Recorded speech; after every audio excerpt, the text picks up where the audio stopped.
I decided that the singular topic of this video would be an exploration of kindness,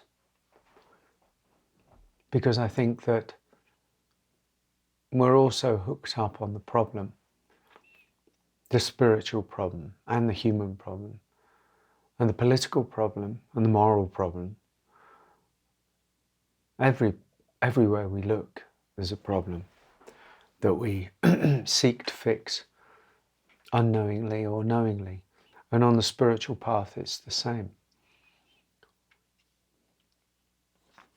Trying to resolve something, trying to reach something, trying to sort something out, having a trouble, having an experience of the obstacles inside us that get in the way of our longing for freedom or peace or enlightenment or awakening or realization or any of those things. And so it's become patently clear to me that as well as untangling some of the myths, beliefs, patterns, these constructs that run inside us, as well as that, as well as meditation, as well as a deep conviction that we need, a great courage that we need often if we want to go beyond just thinking spiritual thoughts or having spiritual beliefs. If we really want it to be embodied and integrated into the human life, which I think most people long for,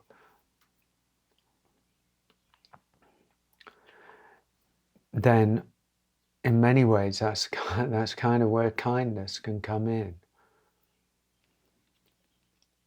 And we don't talk about it, right? We don't bring it to the table, mainly because I think we imagine that it's just not really, it's not up there with the big things. It's insignificant. It's almost small. It's kind of innocuous. Yeah, kindness, well, so what? Who cares? Kind of thing. But if you really think about our capacity for kindness, and I'm not talking about small kindness, that as well, but actually I'm talking about really a deep sense of kindness towards oneself and towards the world, towards other people. There's nothing lost in this sense of kindness.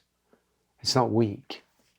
It's not like, I'll be kind because this will happen, or I think it's a good thing to be. It's got nothing to do with that at all. It's actually kindness is the recognition of the in this case, the human brokenness. It's a recognition of sorrow. It's a recognition and a compassion towards grief, impermanence, loss.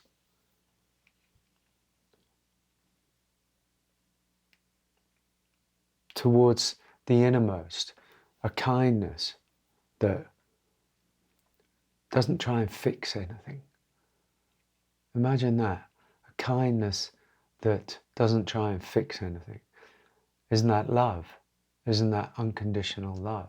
Isn't that the unconditional love that we so seek? And which is why ultimately we're searching for God or searching for inner peace. We're searching for love. We think we're searching for something else. We think we're searching for peace. We think we're searching for enlightenment, awakening from this landscape of suffering. But ultimately, to me, what I see is that we're really searching for unconditional love. Ironically, when we start really knowing that or living from that and tending to ourselves and tending to the world, tending to the creatures, tending to other people from a place of unconditional love, this is kindness. This is kindness.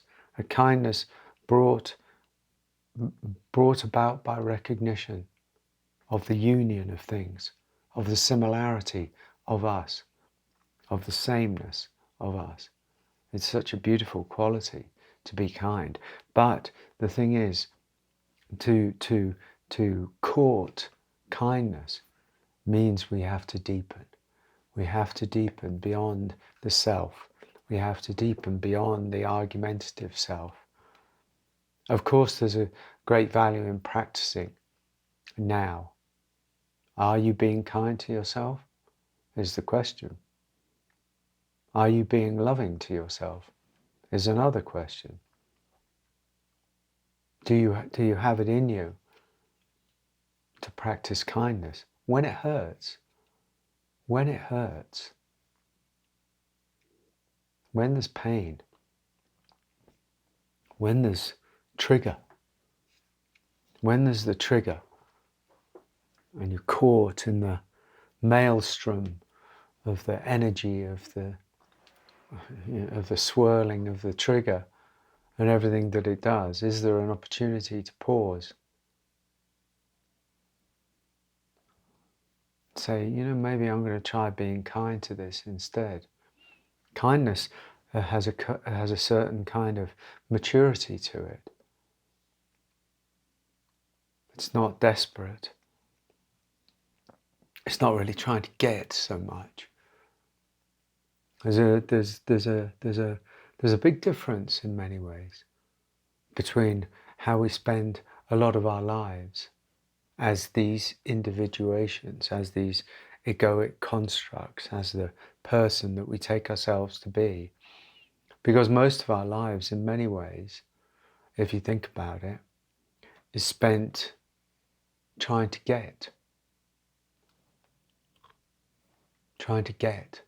things for ourselves from life. Of course, if you have children or you have a loved one that's ill, then you start to experience some of the differences.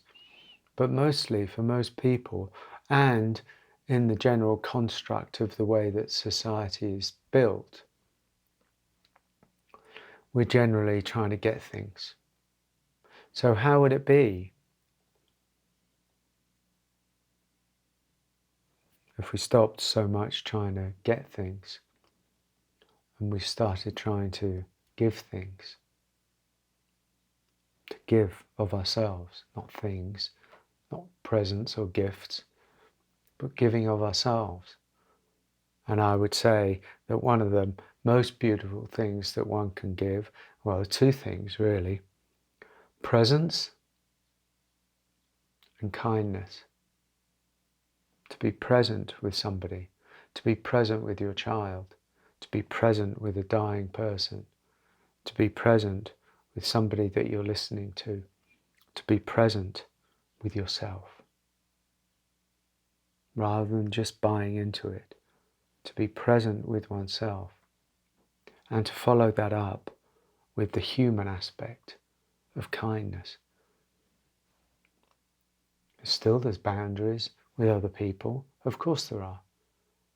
This is not about boundary or not boundary. This is a mature exploration. To be present and to be kind. Presence is allowing things and listening and being the witness to oneself or to another. But then to have the compassionate heart enough to be kind in that. You don't have to do anything. It's not about doing. Kindness is presence of the heart. Presence is generally of the being, of the mind. But it involves the heart. But kindness is a compassion of the heart, presence of the heart, not seeking to fix, because it doesn't see that there's anything wrong necessarily. It's more about allowing. If we allow each other to have the experience that we're having, without trying to modify it, change it, rule against it, shove it away, ban it or anything like that, then things start to find their own way. That's called healing. And so it is with us.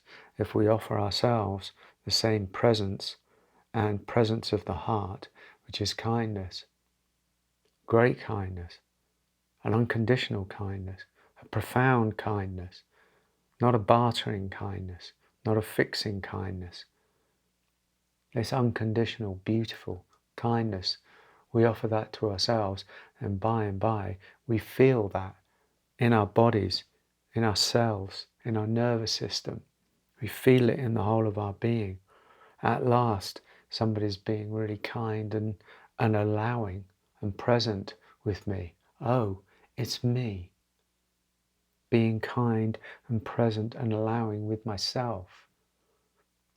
Because as long as we're always waiting for the world or for another or for daddy or mummy or lover or somebody to offer it to us, we could be waiting a long time and it still doesn't satisfy us.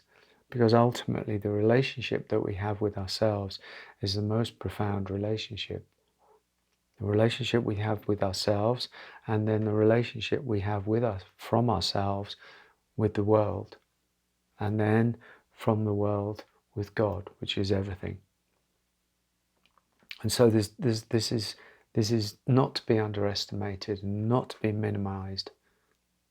Just because everything is so, dramatic out there in spiritual wonderland on the internet. Not this.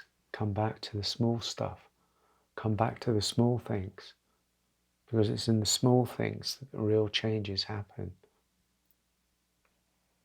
And kindness is one of those small things. Presence, kindness.